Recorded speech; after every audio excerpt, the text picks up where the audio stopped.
Frank Carter stood on the bridge of the USF Harbinger, looking out at the stars. For 20 years, he had served humanity as an admiral. Now he faced his most important task yet.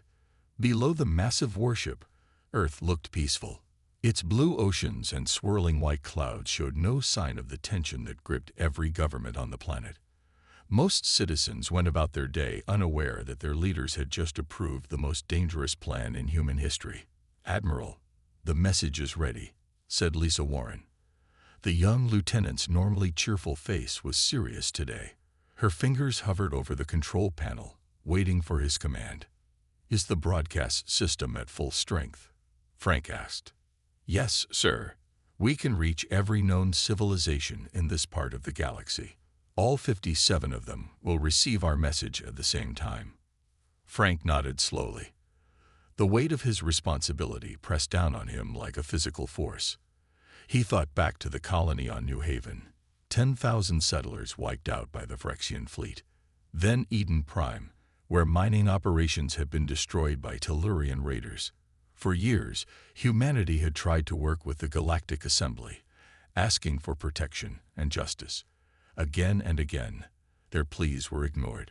"The Assembly thinks we're just primitive monkeys with spaceships," his friend General Harris had said during their last meeting. "They need to learn that even monkeys can be dangerous when cornered." "Sir," Lisa's voice brought him back to the present. "Do we proceed?" Frank looked at the other officers on the bridge. Each face showed the same mix of fear and determination. Chief Engineer Paul Murphy, whose sister had died on New Haven. Navigation Officer Diane Foster, who had lost her husband when the research station at Proxima Centauri was attacked. Science Officer Ben Lawson, who had helped design the quantum resonance matrix, the weapon that would either save humanity or doom it. "Open ship-wide communication," Frank ordered. When the system beeped ready, he spoke clearly. "Attention all crew of the Harbinger. In 5 minutes, we will broadcast humanity's final warning to the galaxy. Some may call this an act of madness, others an act of desperation. I call it an act of necessity." He paused, gathering his thoughts. "For too long, we have suffered attacks on our colonies while the Galactic Assembly looked away. For too long, we have been treated as lesser beings, unworthy of protection under galactic law. Today, that changes. Today, we show the galaxy that humanity will no longer accept being victimized." He nodded to Lisa. "Begin the countdown." The bridge fell silent as numbers flashed on the main screen.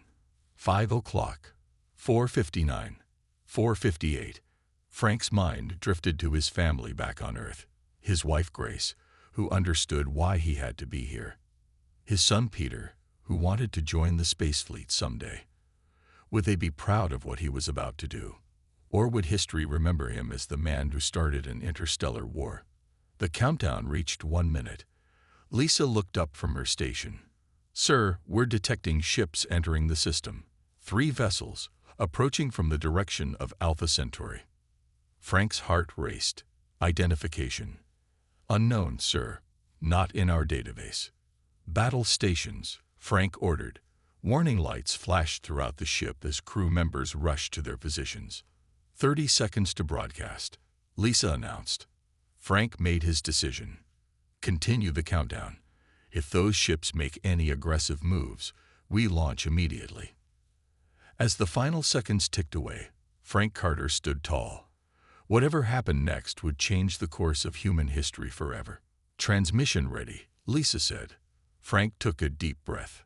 "Send it." Alan Summers wiped sweat from his forehead as he checked the readings on his computer screen.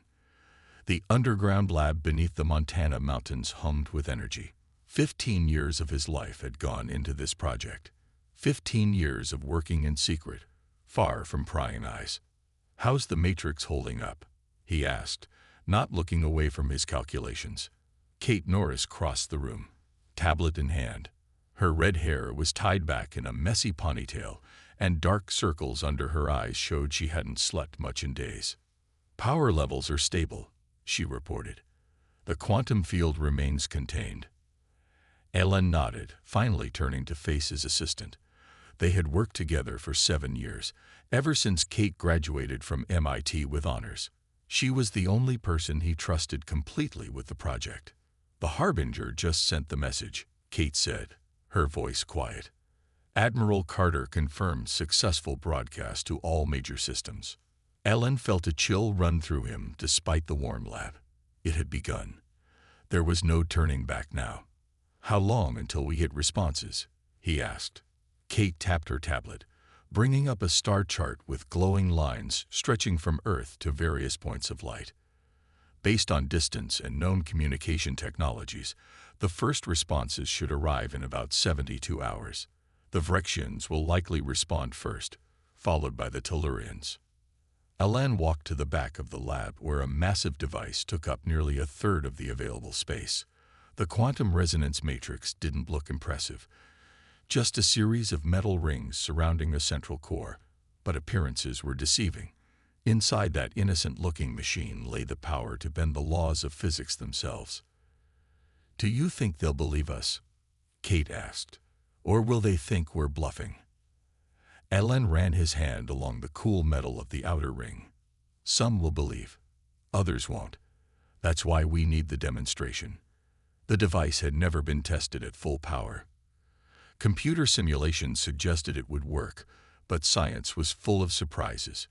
If it failed, Earth would appear weak, and the attacks on human colonies would continue. If it worked too well, Ellen pushed that thought away. "I need to talk to the president," he said. "The demonstration needs to be perfect. No mistakes."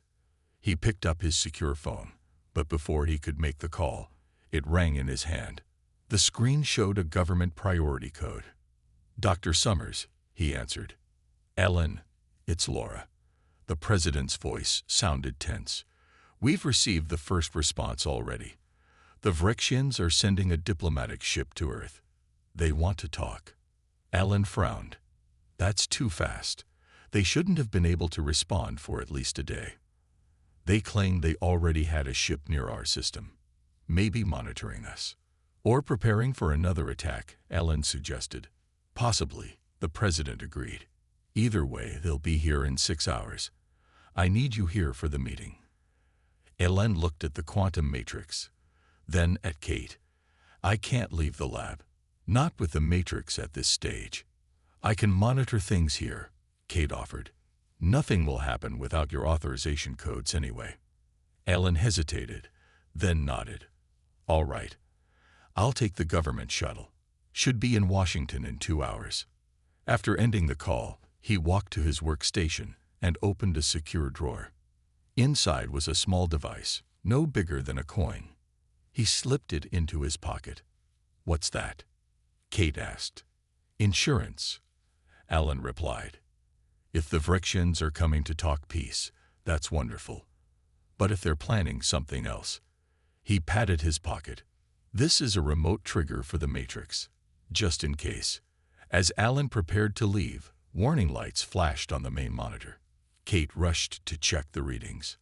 "Energy spike in the quantum field," she reported, her voice tight with worry. "Something's happening." Ellen hurried to her side, eyes widening at the data on the screen. "That's impossible," he whispered. "The matrix is responding to something. But we didn't activate it." Mary Collins took a deep breath before entering the Great Hall of Proxima Station. The space station hung in orbit around Alpha Centauri b, neutral territory, where 17 alien species gathered to discuss galactic matters. As Earth's ambassador, Marie had spent 3 years here, mostly being ignored. Today would be different. The hall fell silent as she walked in. Normally, representatives continued their conversations when humans entered, barely acknowledging their presence. Now, every eye, stalk, and sensory organ followed her movement. Ambassador Collins greeted the station's A through the room's speakers. "The emergency session of the Galactic Assembly is now in session. The floor recognizes Earth's representative." Marie stepped onto the central platform. Around her, alien diplomats watched from tiered seating that rose in a circle. Some species she recognized easily. The tall, thin Vrexians with their translucent bodies. The squat, armored Tellurians. The cloud-like ethereals that changed colors with their moods. Others remained mysterious even after years of contact. Distinguished representatives, Marie began, her voice steady. I come before you today with an important confirmation. Yes, the transmission you all received 12 hours ago was authentic and authorized by Earth's government. Murmurs rippled through the assembly. The ethereals turned a deep purple, a sign of alarm or disbelief. Earth has officially activated the Terminus Protocol, Marie continued. This is not a negotiation tactic. This is not a bluff. The Vrexian delegate rose from his seat, his body pulsing with angry red light. This is madness, he declared, voice translator making his words sound harsh. Humans cannot possibly possess the technology described in your message. Such manipulation of quantum fields is beyond even our most advanced civilizations. Marie allowed herself a small smile. Is it, Ambassador Zarvex? Your scientists claimed humans were centuries away from faster-than-light travel, yet we achieved it. You claimed we could never develop effective shields against plasma weapons, yet we did. Perhaps your assessments of human capabilities are flawed. The Tellurian representative clicked her mandibles in irritation. Even if such technology exists, using it would violate at least 7 galactic treaties. Treaties? Marie raised an eyebrow. The same treaties that should have protected our colonies at New Haven and Eden Prime. The same treaties that guaranteed investigation when we provided evidence of attacks on our people. Those treaties. Marie reached into her pocket and removed a small device, placing it on the center table. A hologram appeared, showing detailed schematics of the quantum resonance matrix. This is no empty threat, she said. In exactly 68 hours, Earth will demonstrate its capabilities on an uninhabited star system near the Orion Nebula. The coordinates are included in the data package I'm sharing now. The assembly erupted in chaos. Some representatives shouted questions, others hurried to communicate with their governments. The ethereals turned almost black with fear. The Archon of the assembly, an ancient being from one of the first spacefaring races, raised his 6-fingered hand for silence. When the room quieted, he fixed his golden eyes on Marie. Ambassador Collins, he said, his deep voice echoing, if what you claim is true, you risk starting a war that could engulf the entire quadrant. Marie stood tall, facing the Archon without flinching. We didn't start this, Archon. For decades, our colonies have been attacked, our ships destroyed, our people killed. We brought evidence to this very assembly 27 times. Each time, we were dismissed. She gestured around the room. Look at you now. Suddenly, humanity has your full attention. Not because we suffered, but because we finally developed a way to make you suffer in return. The Archon studied her for a long moment. What does Earth want, Ambassador? What we've always wanted, Marie replied. Recognition of all human territories, reparations for attacked colonies, and a seat on the High Council where decisions are actually made. She looked around the room, meeting the eyes of each delegate. You have 68 hours to consider our terms. After the demonstration, I suspect you'll find them quite reasonable. Olivia Grant had never seen a sky without stars before. From the bridge of her ship, the explorer's dream, she stared at the blackness outside. The vessel had traveled 12 light years from Earth to reach this empty system, a small sun with 3 uninhabited planets that no one would miss. All systems are green, Captain, reported Jack Howard, her first officer. The tall man had served with Olivia for 5 years, and she trusted him completely. We're in position at the edge of the system. Olivia nodded, her short blonde hair catching the light from the control panels. Open the quantum channel to Earth. The main screen flickered, then showed Admiral Carter's face. Despite the 12 light-year distance, there was no delay thanks to the quantum communicator, another human invention that had surprised the alien races. Captain Grant, status report, Carter ordered. We've reached the target system. Admiral, Olivia replied. No signs of any ships or monitoring devices. We appear to be alone. Carter nodded. Good. The demonstration must proceed exactly as planned. The entire galactic assembly will be watching. Olivia felt the weight of responsibility press down on her shoulders. Humanity's future depended on what happened in the next hour. Understood, sir. We're ready to deploy the device. Jack approached, carrying a small metal case. Inside was a satellite no bigger than a microwave oven, a miniature version of the quantum resonance matrix. The device has been checked and rechecked, Jack said. Power cells are at full capacity. Olivia looked to their science officer, who stood at a nearby console. Susan, are your instruments ready to record everything? Susan Chen nodded. All sensors are active, Captain. We'll capture every detail for transmission back to Earth and the assembly. Olivia turned back to the screen. We're prepared to proceed, Admiral. Very well, Carter said. You are authorized to deploy the device. May God help us all. The screen went dark. Olivia took a deep breath, then turned to Jack. Prepare the launch tube. The crew moved efficiently, their faces serious. They all knew what was at stake. If the demonstration failed, Earth would appear weak. If it succeeded too well, Olivia pushed that thought away. Device loaded and ready, Jack reported. Launch, Olivia ordered. The ship trembled slightly as the satellite was ejected into space. On the main screen, they watched the small object drift away from the explorer's dream, heading toward the center of the star system. Satellite is transmitting, Susan reported. All systems nominal. Olivia picked up the activation key that had been entrusted to her. It was a simple metal cylinder with a DNA scanner built into one end. Only her genetic code could activate it. Begin countdown, she said. 10 minutes until activation. Jack entered the commands, and numbers appeared on all screens. 10 o'clock, 9:59, 9:58. All hands, Olivia announced over the ship's speakers. We are beginning the countdown for Project Terminus. Prepare for possible spatial distortions. Safety protocols are in effect. The ship's A replied in its calm voice. Engaging defensive shields. Inertial dampeners at maximum. Preparing for possible quantum fluctuations. As the countdown continued, Olivia looked at the faces of her crew.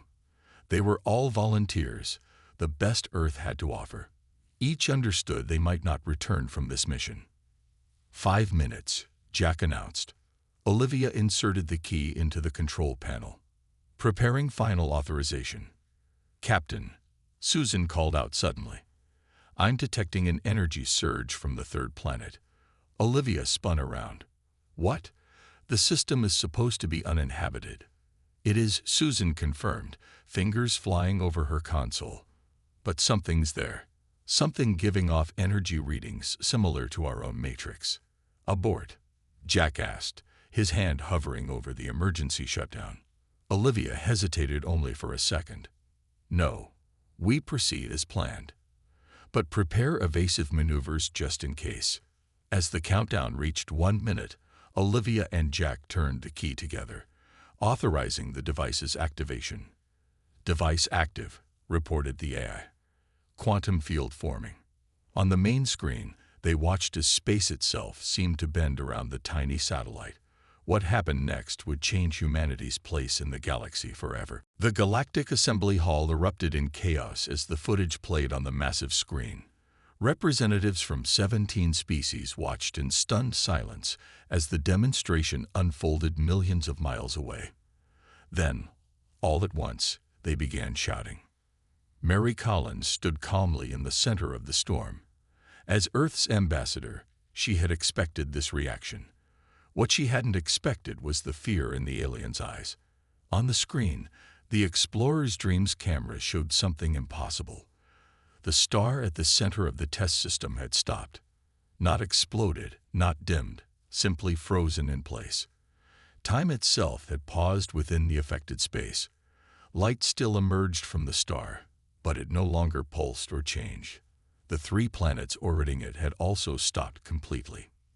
This is impossible, whispered the Tellurian scientist, who stood beside Marie. His insect-like mandibles clicked rapidly. a sign of extreme distress. No civilization has mastered quantum field manipulation at this scale. Not impossible, Marie corrected. Just beyond your understanding. You deemed us too primitive to join your council, too insignificant to protect. So we protected ourselves. The Vrexian ambassador pushed through the crowd, his translucent body glowing bright orange with anger. This is an act of war. You have violated the natural laws of the universe. We have demonstrated a capability, Marie replied evenly, on an uninhabited system, harming no one. Would you prefer we had demonstrated on one of your worlds? The Vrexian fell silent, his glow fading to a dull yellow. On the screen, the effect continued. The star system existed in a bubble where time no longer flowed. According to the data scrolling beneath the image, the effect would last exactly 1 hour before the matrix deactivated. What have you done? Asked the ethereal representative, its cloud-like body shifting between colors of fear and awe. We've shown you what happens when you ignore a species for too long, Marie answered. When you dismiss their concerns and allow attacks on their people. The room grew quiet as all eyes turned to the ancient Orcian. The six-armed being had watched the demonstration without expression, his golden eyes unblinking. Ambassador Collins, he finally spoke, his deep voice filling the chamber. I have lived for 3 of your centuries. I have seen species rise and fall. I have witnessed the birth and death of stars. Never have I seen anything like this. Marie waited, knowing the Orcian rarely spoke without purpose. The assembly must consider the implications, the Orcian continued. If humans possess this technology to freeze time itself, what else might they develop if pushed further? A murmur ran through the crowd. Marie could see the calculations happening behind their alien eyes. If humans could freeze a star system today, what might they do tomorrow if provoked? What are your terms, Ambassador? The Orcian finally asked. Mary felt a small thrill of victory, but kept her face neutral. As I stated before, recognition of all human territories, reparations for attacked colonies, and a seat on the High Council. The Vrexian ambassador hissed. Outrageous. Humans have barely left their solar system. They lack the experience. We lack experience. Marie interrupted, her calm finally breaking. We have experienced being ignored by this assembly while our people died. We have experienced bringing evidence of attacks 17 times to this chamber, only to be dismissed. She stepped forward, addressing the entire assembly. You call us primitive, yet we have developed technology that leaves you speechless. You call us aggressive, yet we've shown remarkable restraint given the provocations we've suffered. Mary paused, letting her words sink in. The demonstration will end in 53 minutes. Earth expects your answer within 24 hours. The Orcian studied her for a long moment, then nodded slowly. The assembly will vote. But be warned, Ambassador Collins, power such as you've demonstrated comes with responsibility. The galaxy will be watching Earth very closely from now on. Marie smiled thinly. Good. That's all we ever wanted, for you to pay attention. President Laura Mitchell rubbed her tired eyes as she studied the holographic display in the White House Situation Room. The 3D map showed the positions of ships throughout the solar system, both human vessels and the approaching alien fleet. 3 battle groups, explained General William Davis, pointing to the red dots moving toward Earth.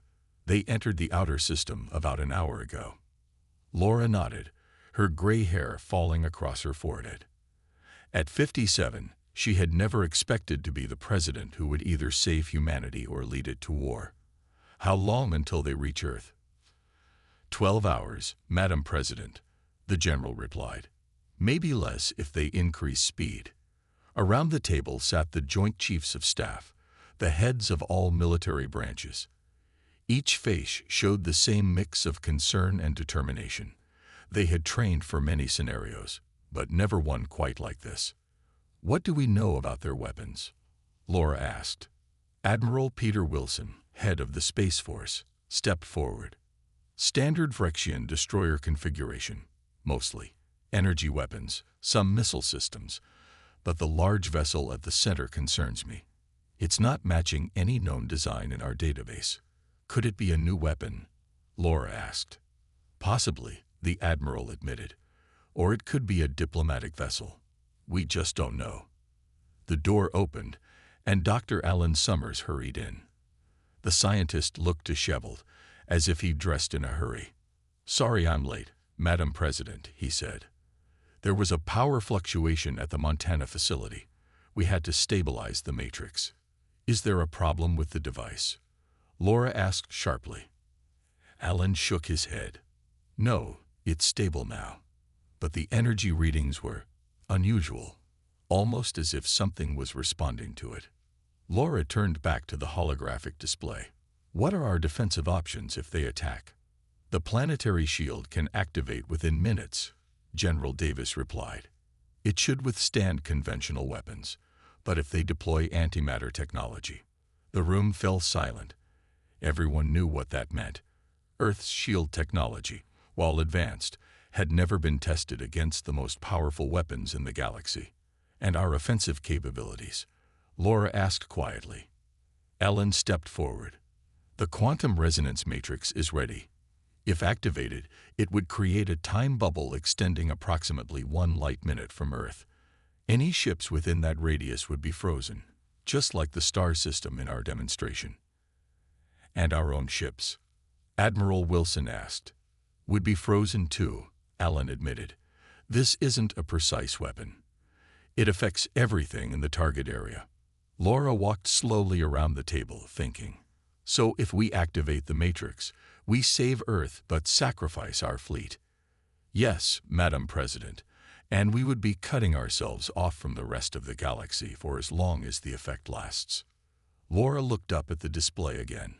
Little blue dots represented Earth's defense fleet, brave men and women ready to die protecting their planet.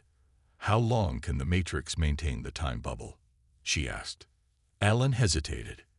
"At full power, perhaps a month.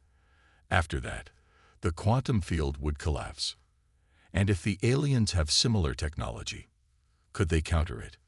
"Theoretically, yes, but the demonstration showed they don't have anything like this yet."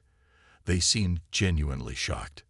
A young officer entered the room and handed a message to General Davis. The general read it quickly, his expression changing. "Madam President, we just received a transmission from Ambassador Collins at Proxima Station. The Galactic Assembly has voted." Laura braced herself. "And they've accepted our terms. All of them. Recognition of human territories, reparations, and a seat on the High Council." A wave of relief swept through the room, but Laura remained cautious. "Then why are their ships still approaching Earth?" "Ambassador Collins says they're sending a diplomatic delegation to sign the formal agreement," Davis explained. "The fleet is meant as an honor guard, a sign of respect." "Or a show of force," Admiral Wilson suggested. Laura nodded slowly. "Either way, we stay ready. Keep the matrix on standby. If even one of those ships powers weapons near Earth, we'll be ready," Alan promised. Laura looked around at her advisors, the best minds Earth had to offer. "Let's hope diplomacy works. But if it doesn't..." She took a deep breath. "We stick to the plan." Admiral Frank Carter stood on the bridge of the USF Harbinger, watching as the alien fleet entered Earth's orbit. The massive ships dwarfed his own vessel, their strange designs unlike anything humans had built. 27 alien warships now surrounded Earth, their weapons silent but visible. "All ships holding position, sir," reported Lieutenant Lisa Warren. "No power signatures indicating weapons activation." Frank nodded, his face giving away nothing of the tension he felt. After nearly a week of the most dangerous standoff in human history, this was the moment of truth. Would the galaxy's powers honor their agreement, or was this all a trick to get close to Earth before attacking? "Communications incoming," Lisa announced. "It's the alien flagship." "On screen," Frank ordered. The view screen activated, showing the face of Fleet Commander Zax Turrell. The Vrexian's translucent features were hard for humans to read, but Frank had studied their expressions. The pale blue color of his skin suggested caution, not aggression. "Human vessel," the alien began, his words translated by the computer. "This is the combined fleet of the Galactic Assembly. We come under authorization of the Council." Frank stepped forward, aware that this conversation would be recorded for history. "We are aware of your approach, Commander. You should know that if a single weapon fires, the Terminus Protocol will activate automatically. Your ships, your worlds, and everything in between will experience what you witnessed in the demonstration, but on a much larger scale." A long pause followed as the translation reached the alien commander. Frank used the moment to scan the bridge of his own ship. Every officer stood at their station, ready for anything. They had trained for this moment, knowing the future of humanity might depend on their actions. "We come," the commander finally replied, "to escort the Earth delegation to the assembly." Frank kept his face neutral, though his heart raced with hope. "Your Ambassador Collins has successfully negotiated terms," Zax Turrell continued. "The Assembly has voted to accept all conditions. I am here to personally guarantee safe passage for your representatives to the signing ceremony." Lisa looked up from her console. "Sir, we're receiving confirmation from Ambassador Collins. The treaty has been approved." Frank allowed himself a small smile. "We accept your escort, Commander. And welcome to the solar system." As the alien fleet adjusted course to form an honor guard rather than an attack formation, Frank turned to his executive officer. "Send word to the President. Tell her we're standing down from combat alert."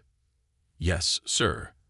The young officer hurried away, relief clear on his face. Frank walked to the window, looking down at Earth. For the first time in decades, humanity could truly feel safe. Their colonies would be protected. Their ships could travel without fear of attack.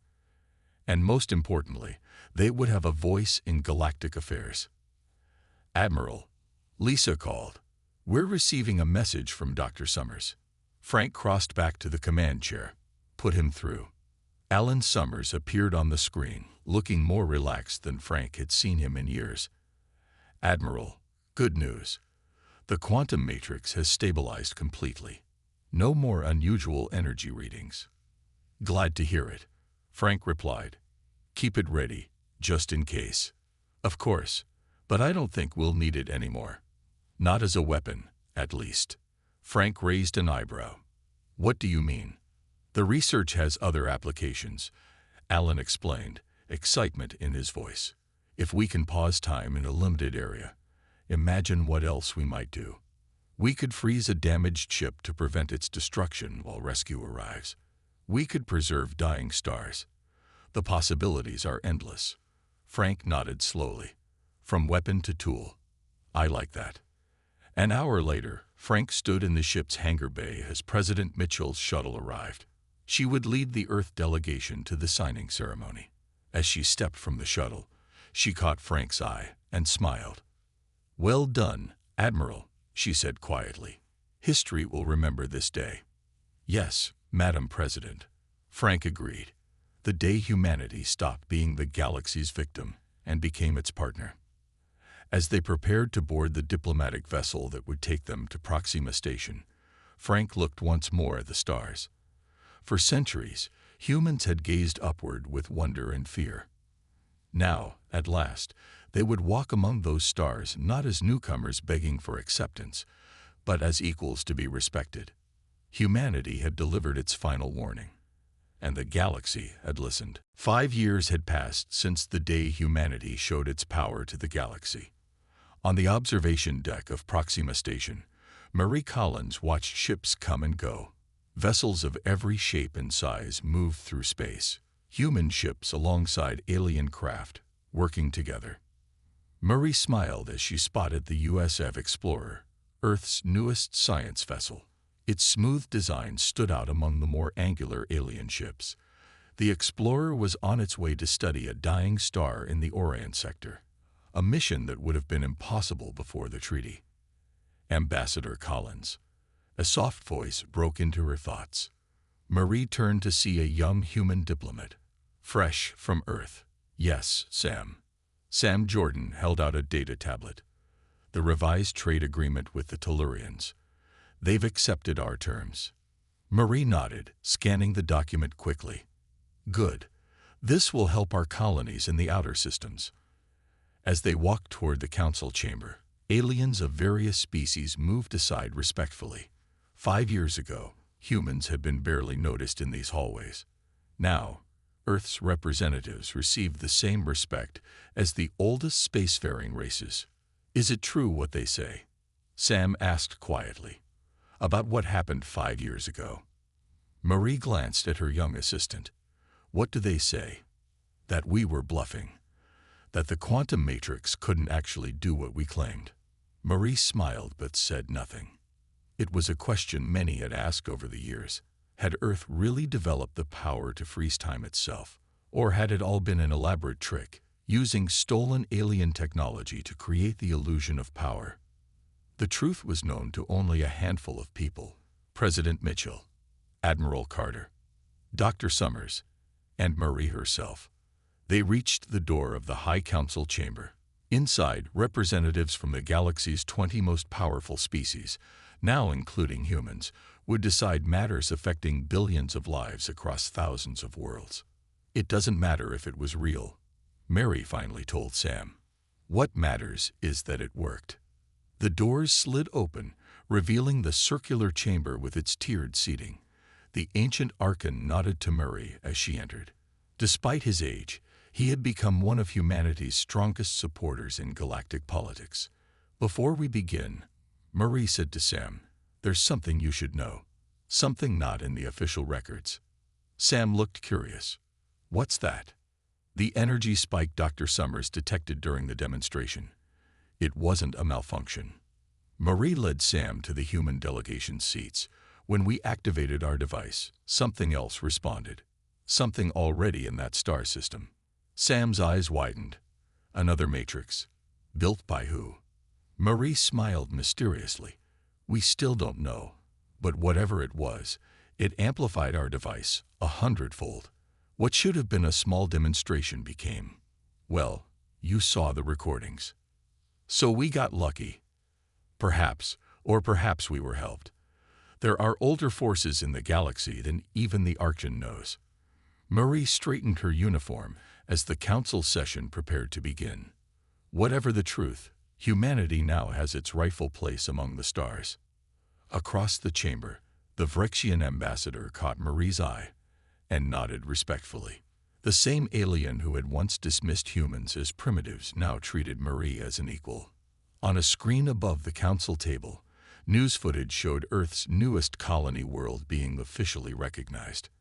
Happy settlers moved into their homes while alien visitors watched with interest. Human children played alongside the offspring of other species without fear. This is what we fought for, Marie told Sam. Not power, not revenge, just the right to exist without fear. As the council session began, Marie thought about all that had changed. Earth's warnings had brought not just peace but prosperity. Human innovation combined with alien wisdom was solving problems that had plagued the galaxy for centuries. And somewhere out in space, the quantum resonance matrix remained, not as a weapon anymore, but as a reminder. A reminder that even the youngest species could change the course of galactic history if pushed too far. Humanity had delivered its final warning. And now, together with their new allies, they built a future among the stars.